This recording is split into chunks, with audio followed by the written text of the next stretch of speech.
l'emozione è grande, perché comunque sono 3 anni che non esce perché per diversi motivi l'anno scorso non è potuto uscire e poi quest'anno c'è una novità, ovvero che invece di uscire dal portone dell'oratorio usciva dal portone della chiesa. Abbiamo fatto dei lavori, abbiamo alzato la vara, abbiamo fatto per modo anche che potevamo smontare il carrello di sotto perché comunque in altezza non ce la facevamo, smontando il carrello e facendo delle manovre riusciamo ad uscirla.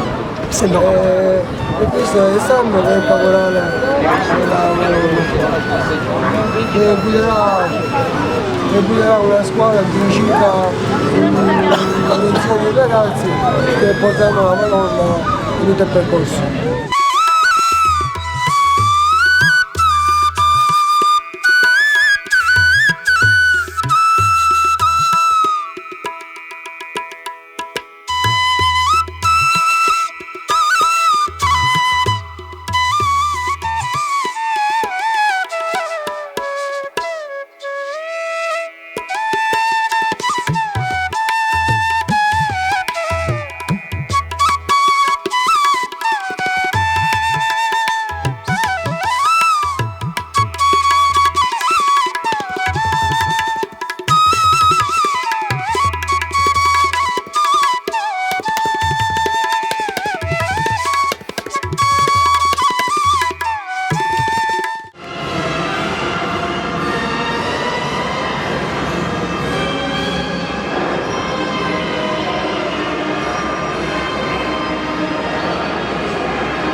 Viva!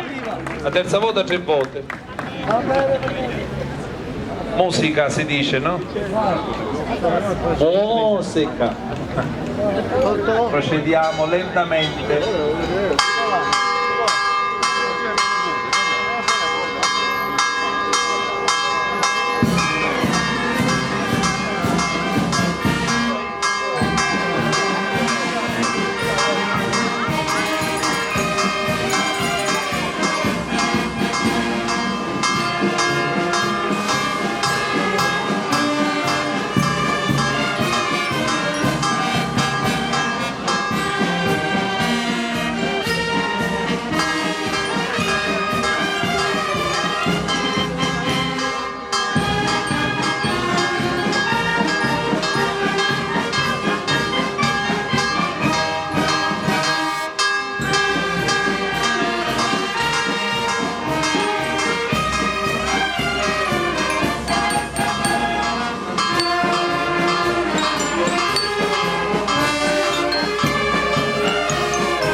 dice sempre, fate quello che vi dirà.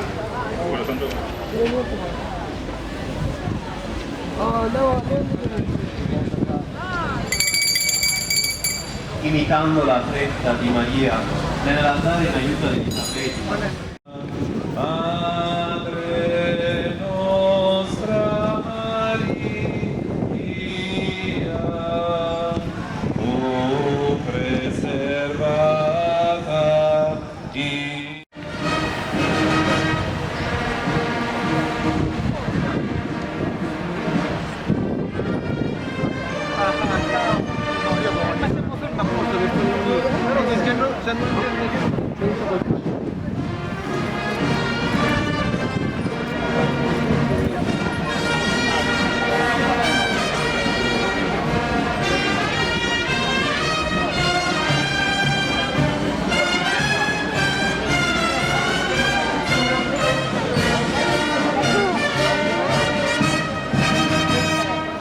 Sicuri del suo materno aiuto, ricorriamo alla sua intercessione. Dal Vangelo secondo Giovanni. In quel tempo ci fu uno sposalizio a Cana di Galilea e c'era la madre di Gesù. Fu invitato alle nozze anche Gesù con i suoi discepoli. Viva Mario Siradici, viva!